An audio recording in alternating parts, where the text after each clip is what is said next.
Hello, everyone. Good morning. It's morning here, sort of. No, well, it's noon. Maybe you guys are sleeping, but I wanted to come on here and talk about the math of leaving a situation because a lot of people think that you need to have so much money before you move abroad or before you change your situation. And um, I wanted to address that today. And I actually posted something yesterday, or I tried to. I went live and I was on, I think it was like 30 minutes long. And it didn't work out because right now my Wi-Fi is not working. There's construction going on outside my building, and you might be able to hear it a little bit. And so I think one of the workers kind of clipped something. So I'm waiting for my company to come to fix the situation. The company that I use with my Wi-Fi and stuff, so they can check it out and see what's happening. But in any case, if you're watching the replay, welcome to Exit with Fire. If this is your first time, and no, this is not about retiring with a certain amount of money and all of that. This is just about retiring sooner, exiting sooner, and making the most of your life now versus waiting. It's exit with fire. You know, burn your bridges of the past and just climb to that next level as soon as you can. And for me, the next level is getting the heck out of Dodge, wherever it is, or from whoever it is that is weighing you down, that's draining you, etc. But today, we're talking about a question that I posted in the community the other day. And actually, a friend of mine, she responded and said what she struggles with is not just the math part of it, is making sure that she has enough money to exit, but also the technical part of it. So I'm going to address those two things today, and there will be a part two of this, probably either live or in a video. So we'll see where it goes, because that's when I'm going to address, like, go into detail about the numbers and stuff. But for today, um, so as far as the numbers, as far as the math, now let me just give you an example. So today I went out for breakfast, and a lot of times I do that, and I had a full, like, granola cereal with fruit. I had a cafe con leche, which is like a coffee. I had and it was only like $3, €3. Yesterday I had a full sandwich, which was about this long. I had two coffees, and what else did I have? I think that was it. And that was like $4. So, you know, when people say that you need all this money, you have to think about you have to think about what kind of math you're doing. You don't need $1 million in order to change your situation. You don't. People think, oh, if I had like $10,000 a month, I could, that's what I need in order to live really well.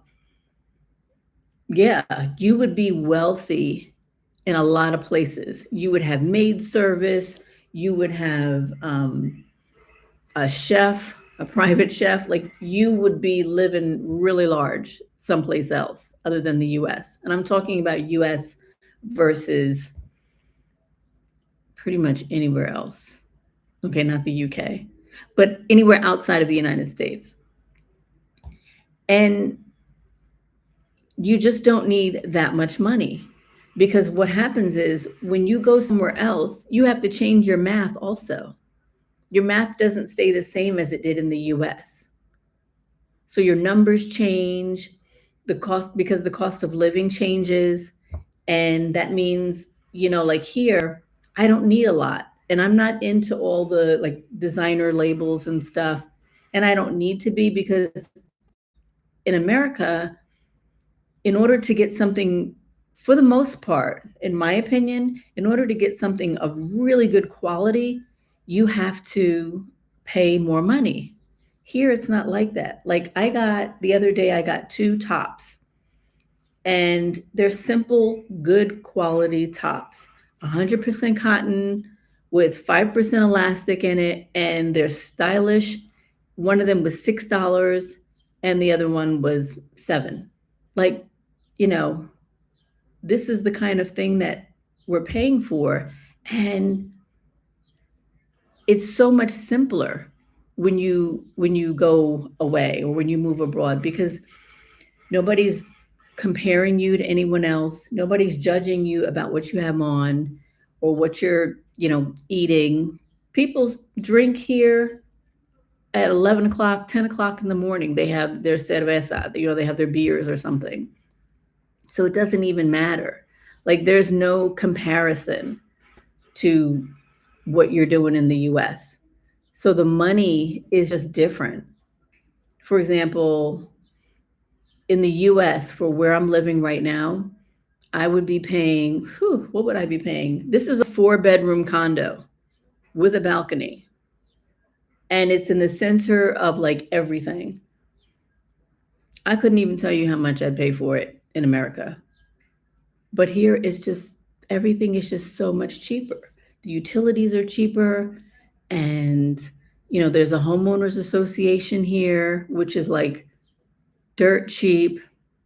And right now they're doing construction on the whole complex. The government is paying for it. They're redoing the roof. They're replacing all our windows. They're going to replace my balcony doors. Like, it's just a different way of life. So your money goes a lot further.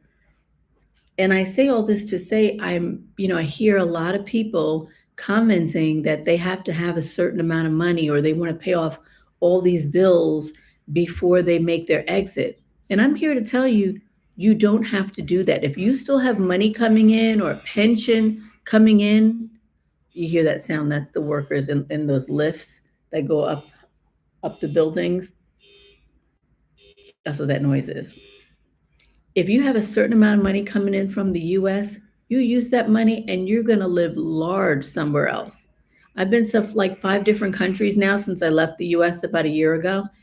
And everywhere else was just, I can live like a queen on what I have, really. But I've also downsized in the things that I really need. I don't need a lot of designer labels. I don't need top of the line everything, you know. And I don't really care for those. I never really did care for those kinds of things anyway. I mean, sometimes it was like, oh, okay, this is cute, but I didn't need it. So it wasn't something that I spent my money on. If somebody else wanted to buy it for me, then okay, thank you. But those are not things that I require to live simply. I prefer to have quality of life. I'd like to have my time. And most of all, I want my peace. And here is where I have my peace. And I've traveled, what's funny? I've traveled different places, and the sounds that you hear in different countries, it's amazing, because everywhere it's something. Like in Vietnam, it were these people that go by on their bikes selling these little sandwiches and buns and stuff. And they're on these loudspeakers announcing what they're selling. And it's just continuous all day long.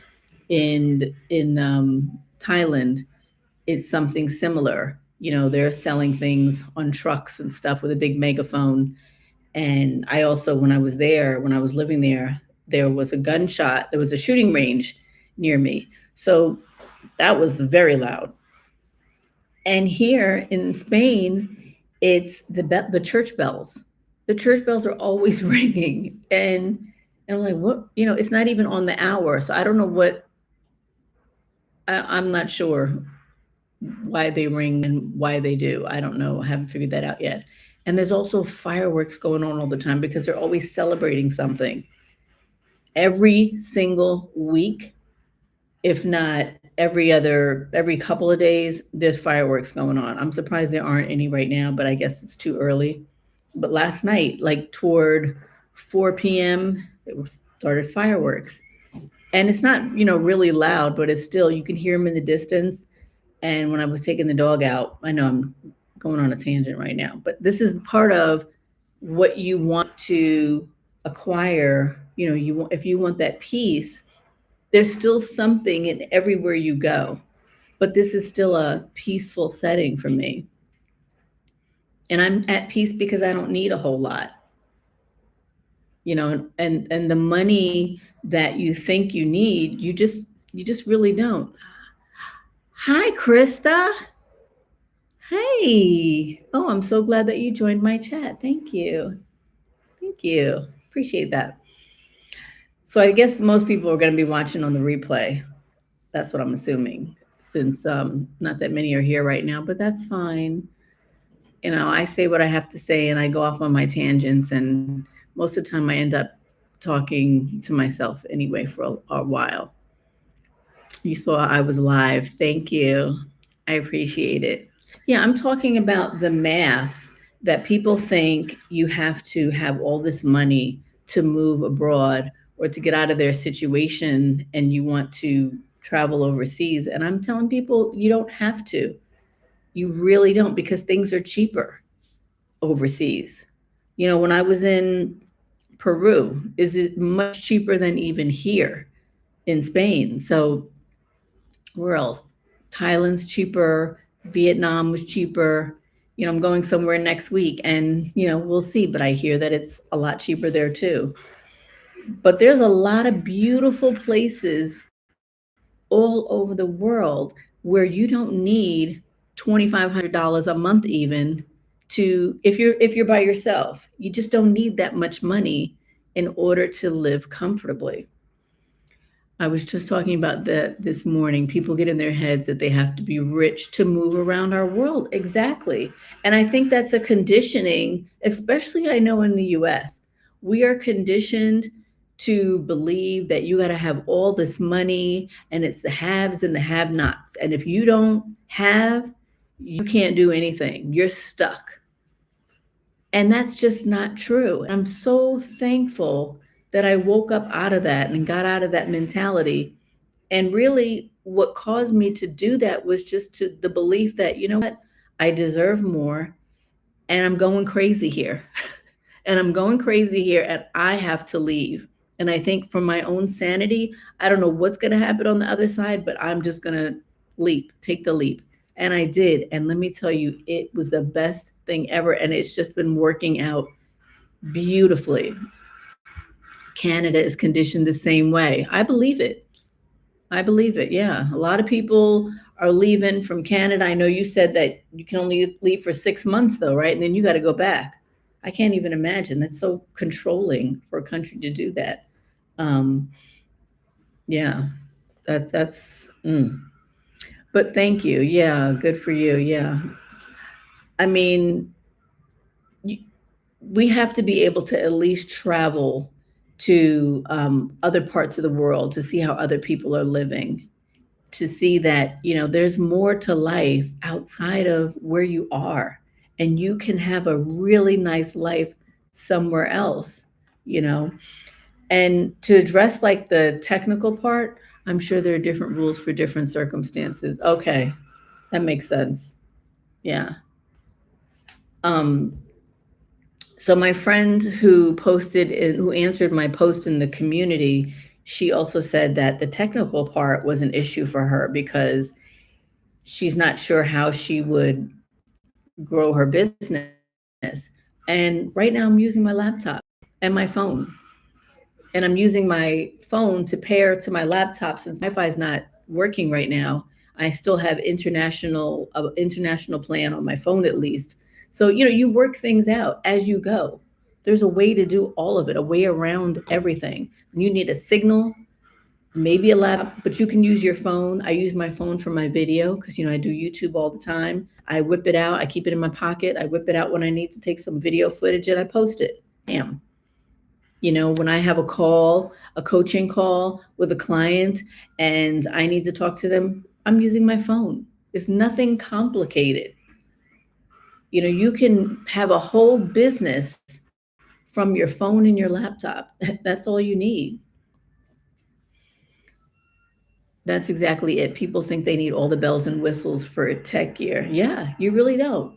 I mean, you could use a Canva subscription. That helps a lot if you want things to be if you want things beautified, I'll say.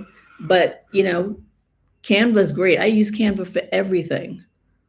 So I would recommend that subscription. But everything else, you don't have to have. It's just extra. I mean, you just get yourself started, and that's enough. Your phone, your laptop, and maybe Canva, and that's it.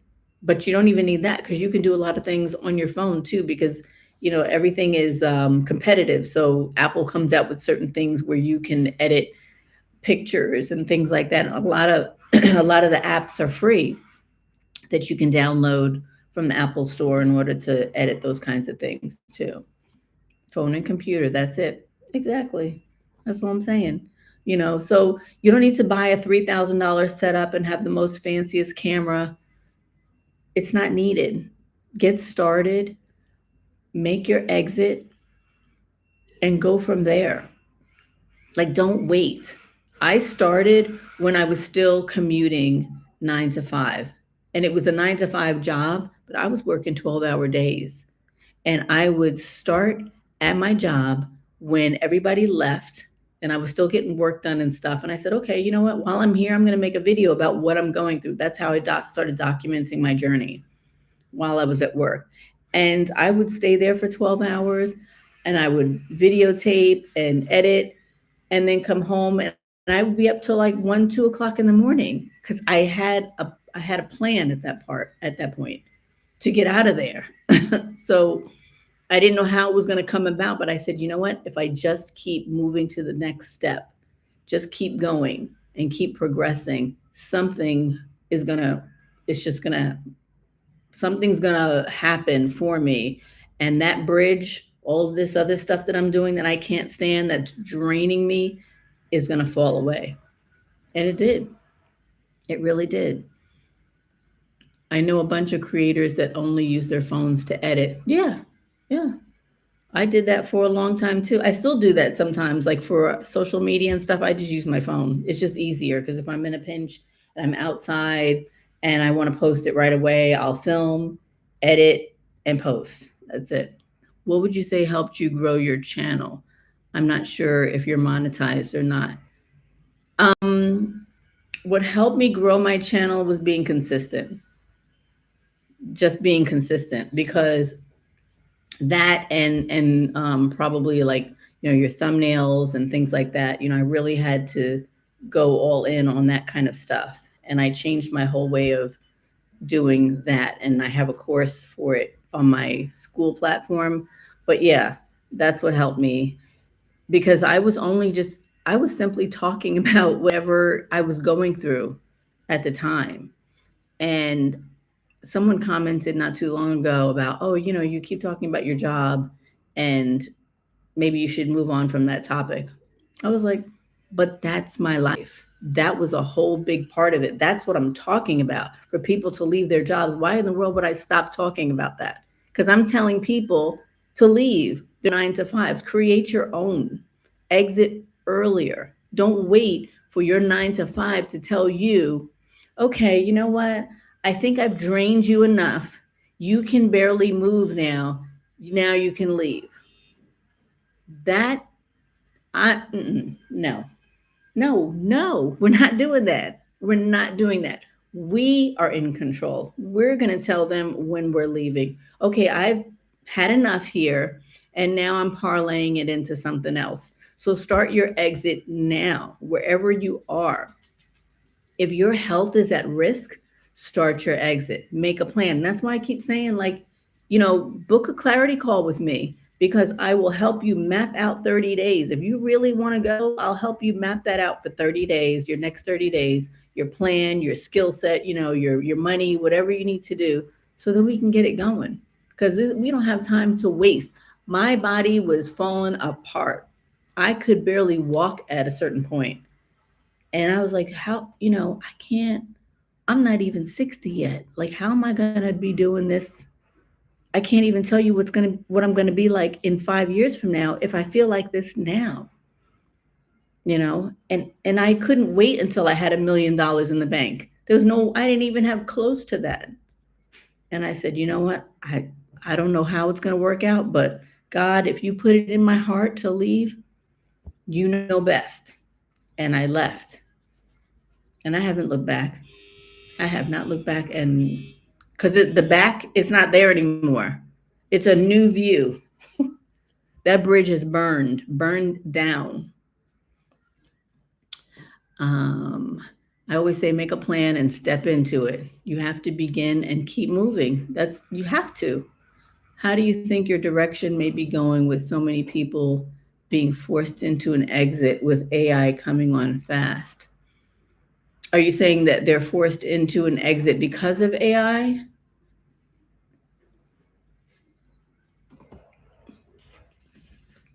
We aren't meant to look backwards. That's right. We are not. Mm-mm. You saw what happened to Lot's wife when she turned around. She turned into a pillar of salt. That will not be me. That will not be me.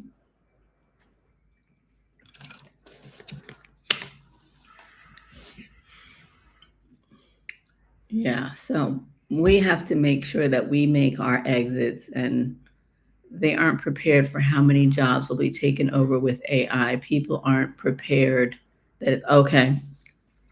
There are you have to prepare yourself in this way, because a lot of people are relying on AI, whereas, and I can't speak for every kind of job because I don't know to what extent AI is involved in their business. But for example, if you're a YouTuber and you're relying on AI to write your scripts, you're going to lose your audience because AI does not have a human tone. No matter how much backstory you put into the settings and all of that and the questions that you ask it, and it gets used to your tone and stuff, it can't be human, and it doesn't know your story full enough to have an effect, to have that human touch, that human connection with somebody else, and that will never come across. So you have to do it yourself, write your things yourself. um, if AI has been, whatever AI has been doing for you, you have to put the twist on it to make it more human, because AI can only do certain things. I use AI now for my secretarial stuff. Like, I feel like I have a whole team around me doing this, doing that, but it's all AI. But anything that requires a connection, I'm doing that myself.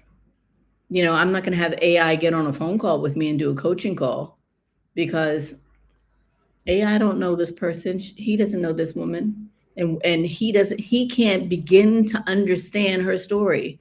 If I had a similar connection to her, AI can't do that.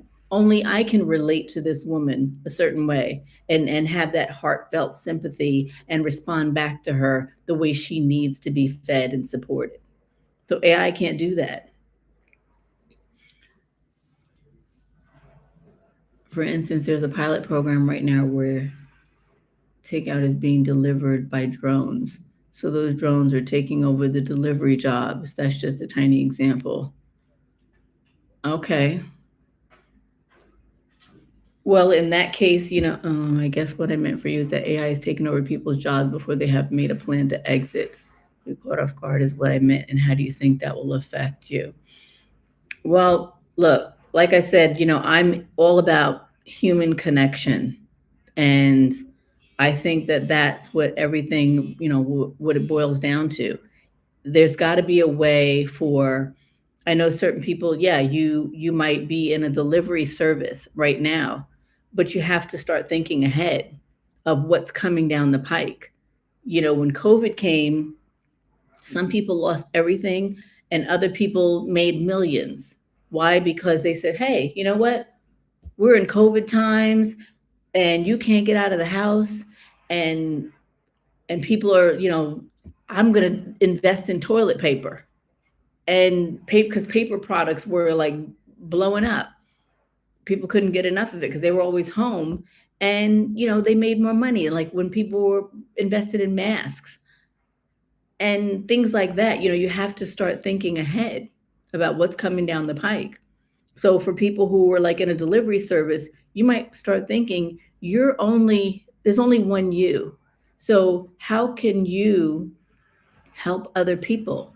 There's got to be something else that you do that only you can do, that you relate to others in a certain way, that you can be of service to other people besides just handing them something. Because if you enjoy doing that, that means that you enjoy relating to people in a certain way. And you can do that over the internet.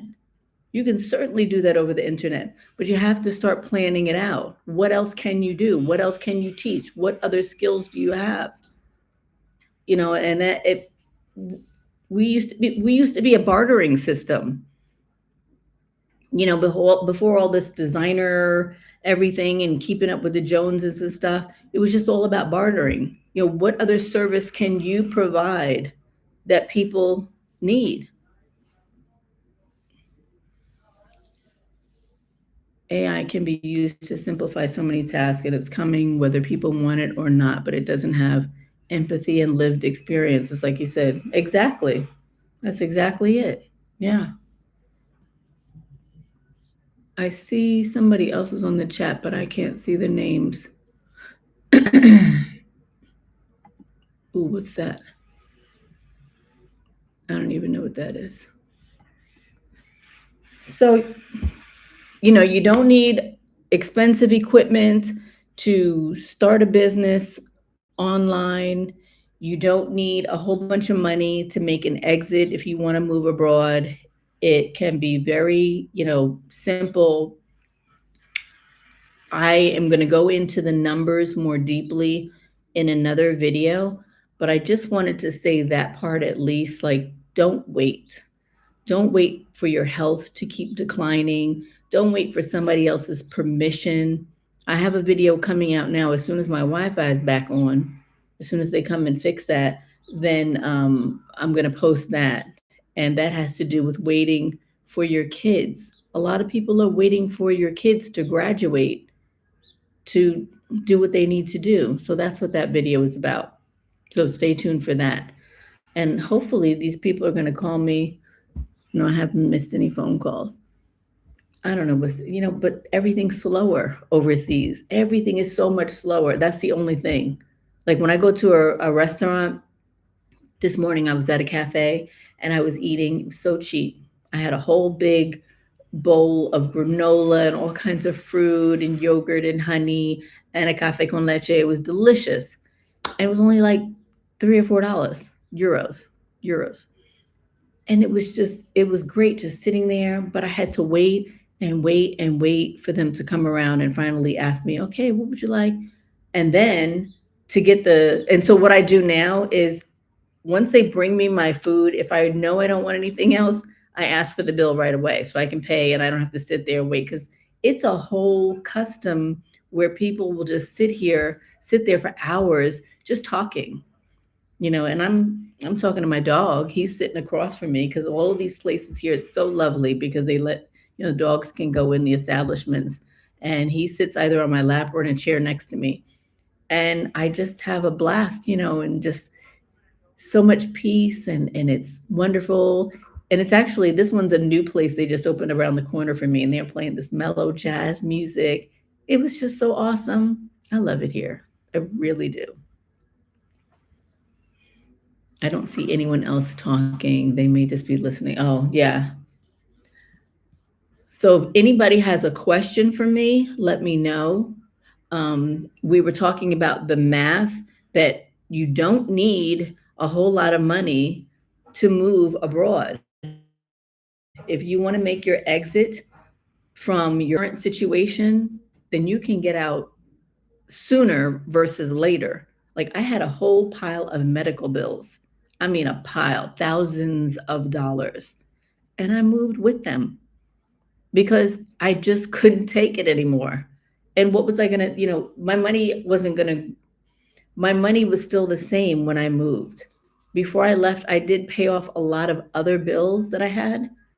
Like every time I got a paycheck, I just paid bills. I just paid bills. But the thing is, I didn't buy anything new. And actually, I sold off pretty much my whole world. I still have a storage unit that I'm paying for. I had two storage units, big, and I downsized everything into one smaller one because I sold everything. But I didn't, I ran out of time actually because I was determined to move and to get out of there. So I downsized, sold everything. Every single day I was meeting up with a different person who wanted to buy something I had. And it was wonderful. And I'd take that money, pay off a bill, because I had a mission to get the heck up out of there. I was on fire. Sounds like a long wait to get a bill. That might be an issue for someone that has a work schedule. A long wait to go. Oh, yeah. Well, but people here, they're on a different time schedule. For example, the cafes and the restaurants and stuff, it will say online that they're open. You go over there, they're not open. And I don't know if they slept in or, they partied that night before, but everybody opens in their own schedule. And you'll see them opening like within 20 minutes, 30 minutes of each other, and they're putting out the chairs outside so everybody can sit outside and eat and stuff. But it's not according to a specific time. It's supposed to be, but they open when they feel like it. They take breaks when they feel like it. They come back at a certain time, and it's just a different way of life. But while they're at work, they're just so happy and patient, kind, and considerate, and that's the part that's missing from the majority of establishments, other places, like in America. Like, everything's fast. You're fast. You're like, you finished eating? Okay, here's the bill. Get out. I have to turn over the table for the next people. There's none of that here. You could stay as long as you want. They don't care. They will put out more chairs, more tables if they need it because you're still sitting there. I see that all the time. Or they have umbrellas outside, and if they see the sun is moving toward a certain area and you're not covered by the sun, they'll come and drag the umbrella over you so that you're shielded from the sun. It's wonderful. Nice to see you and chat again. I have to get going myself. Have a great week. Thanks, Krista. Thanks for being here. I really appreciate it. Thank you. See you soon. So that's pretty much all I wanted to say. Is that all I wanted to say? Yeah, basically, if no one else has any questions or anything for me, I'm going to sign off. But, you guys, if you are ready, if you're serious about making an exit sooner versus later, book an exit clarity call with me. We will map it out. Your skill sets, your finances, we'll map out the next 30 days so that you can get going. Because for me, thinking about where I was last year, this is serious. It's so serious. Like I wouldn't have been able to stand it another day. And so it's a good thing I left when I did, because I don't know how my health would have been and my mental state of mind. Like I wasn't able to put up with it much longer. Yeah. So thank you everyone for being here, and hopefully I'm going to try to post this through my phone because the Wi-Fi, they have to come here and fix it since one of the workers apparently clipped something and my home Wi-Fi is not working. So, oh, hey Barry, you're out walking the dog, so I'm listening. Okay, okay, yeah. I just my dog came along with me this morning and sat down at the cafe with me while I was having my breakfast, and he just sat there and patiently waited. Do you have big dogs or smaller dogs? Mine is a little tiny dog. He's a Maltipoo. So he just goes wherever I go, but he's very attached. That's the thing. Yesterday I went to the store and I could hear him. I was literally like 2 blocks away and I still heard him screaming. And I was like, oh my gosh, this is so embarrassing. He's got anxiety issues. Small and medium. Okay. Gotcha. Hmm. Yeah, these dogs, I tell you, I don't know how he got like, well, I do kind of know how he got like that because I had to leave him. I left him when I went to live in Thailand for a while. And so I had somebody come here to stay for a number of months, and they stayed and took care of him, took great care of him. I mean, they treated him like he was their baby. It was wonderful. So I knew that he was okay. And I didn't bring him. I wanted to. It was almost devastating for me. I wanted to bring him with me, but the airline wanted him to fly in cargo, and that would have been too much for him. It was 23 hours. And to shuttle him in two different flights, I wouldn't. It was better for him to stay here. And because this is my home base anyway, and I didn't know how long I was going to be in Thailand. And, to be there for 4 months, I had a great experience. And I'll be back next year because my son lives there. So I'll, he's going to have to stay here again, but he'll hopefully start getting used to me leaving. I'm leaving next week, so he's going to have to get used to it. Yeah. Congratulations on your happiness. Keep up the good work. Hey, thank you so much. It's good to see you. I haven't seen you in a bit. Yeah, thank you. Thank you so much. Life is much more peaceful now.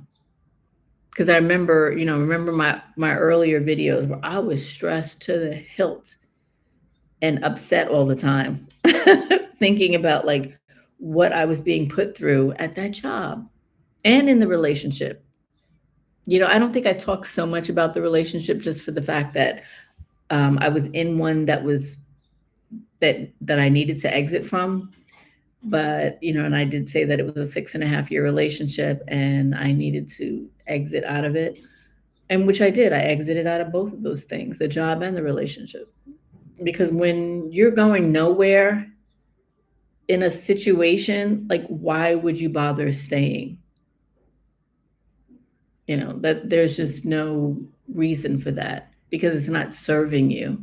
And that's where the phrase comes from. It's not If it's not serving you anymore, then what are you doing there? And that could apply to a lot of things. I mean, there's times when I had to, and my family's very close, but there are times when I had to separate myself from family, from friends, because people will tend to say, oh, you're like this, or how you are. And I didn't need that as I'm growing and having a metamorphosis into another level for me. I didn't need to hear that, and I didn't need to be reminded of that because it was something that they thought about me. It wasn't something that I felt inside. Oh my gosh, I hope that's the Wi-Fi. Hold on a second.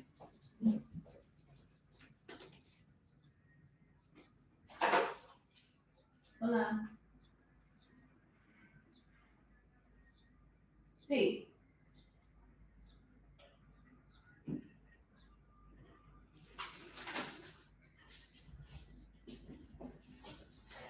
Okay, it wasn't. It was somebody who just wanted to get in the building. Oh gosh, I hope that they come here soon. I don't even remember what I was saying. Anybody remember what I was talking about? I know I was talking about exiting because I'm the exit queen. Because when I say exit from something, I don't look back. I cut it off. And when you cut something off, you're cutting off all your other options. That's what a decision is. There's a difference between a try and a decision. So if you're constantly trying something, it means that you're knocking your head at the wall continuously, but basically you're not going to get a solution from it. You just keep trying.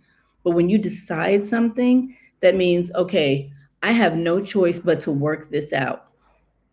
So my finances, whatever I had, and I decided to move abroad, I was going to work it out with what I had. There was no more staying and trying to get more money for something or pay off another bill. No, it was like, this is what I have and this is what I'm going with. Hold on a second.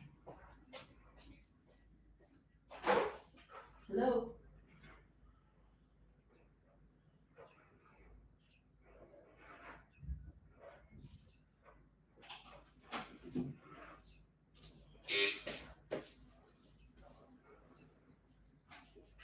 Hello?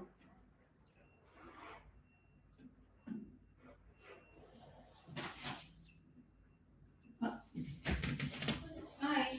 Oh, can you get him? Hold on one second. Hold on one second. Okay, I'm gonna have to go, guys. There's somebody who's locked out of his apartment and I have to go help him. So it was great chatting with all of you. Friends and family saying, you know how you are. Yes, friends and family do that. Very much so. Thank you guys for being here, and I gotta go to the door. Love you guys. Bye, Fire Fam.